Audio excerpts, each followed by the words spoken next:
Friends, in this video we'll see how to create a local AI LLM server and call it from Android app. So first let's see a demo. So I'm running this app, and say for example I give any input and then click on generate. It will generate a respective poem. Okay, so whatever input you give. So I'm just giving a simple demo over here. So let's quickly see how we can do it. So first let me jump to the Python code. So in Python, the code is pretty much simple. So we'll be using Flask to create a server, and we'll be using transformers to use one of the existing LLM models in our local code. So here first we are loading the model, and so I have tried with few multiple models. It works fine. So mostly I've tried with small models because it will consume your CPU of your laptop. So this one is what I'm actively right now using, but you can also try GPT Neo 125 million tokens or GPT small.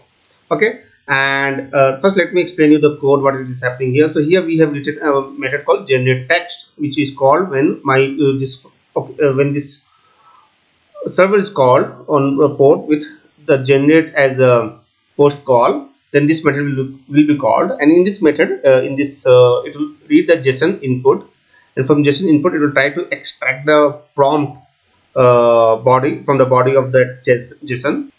If the prompt input is not given, it will give the error, right? And if it's there, then it will proceed to the generator method, where it will call the respective model, and it will send the prompt as an input, and then it will get the result, which it will return in the JSON format again back. So once you have done this coding, and you have to then run the server and the host, whatever, and the port you can define. And debug here true I have kept for debugging, but you can make it false in production environment. So 000 is critical, because otherwise it won't read from outside of your laptop. So since we will be using it in our Android device, so we need it from outside of the server.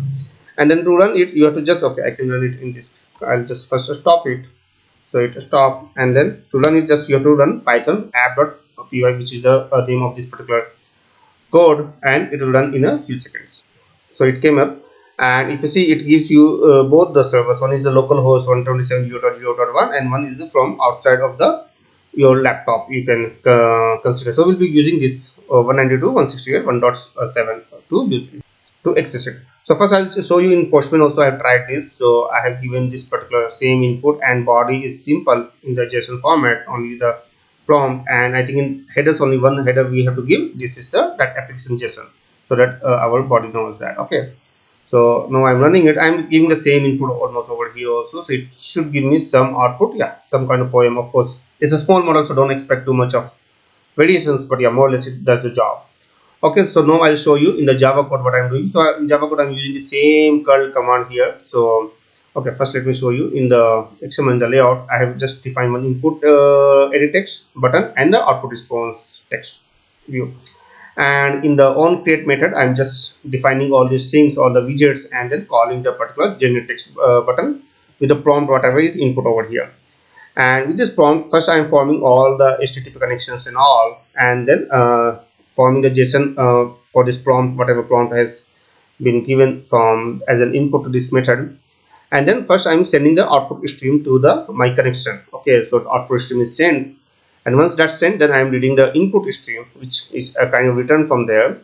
And whatever I'm getting the return from the as an input stream over here, that I'm building the in the string builder. I'm building the response one by one in the line, and once everything is done, everything looks good. So we are just we'll be forming the complete JSON over here, and from the JSON we are reading the prompt of results. So if you remember, if you recall, if I go back to my Java Python code, so over here in the it will return as the prompt of the results. Okay, so that's what I'm capturing over here, and once that's captured, then I have the results over here, and that's I will be asking in the main thread, in the UI thread. I can ask you to set the text in this text view. So that's all I'm doing over here. So now let me rerun this code and try with some other prompt. And here in the catch part is just exceptions handling, and in the destroy I'm just killing the executor service, nothing else.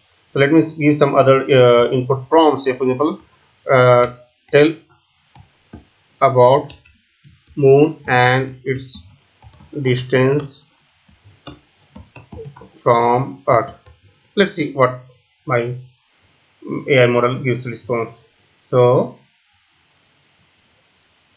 So it returns some input to me, not input, sorry, output to me. First it reload the whatever the text I have given, and then it's writing something about that particular part.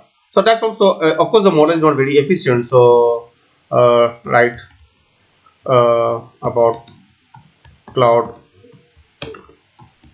computing. Let's see what it says about cloud computing, which is an interesting area these days. So yeah, this model is not efficient, and it will depend upon the model what you have selected over here. So right now we are using the digital GPT-2, so it depends upon the efficiency of the model whatever we have selected here. So that's all. I hope this video is useful to you. I provide all the code in my web page, so please refer there. And I hope this video is useful to you. If you have any questions or suggestions, then please put in the comment section below. Thank you and have a nice day.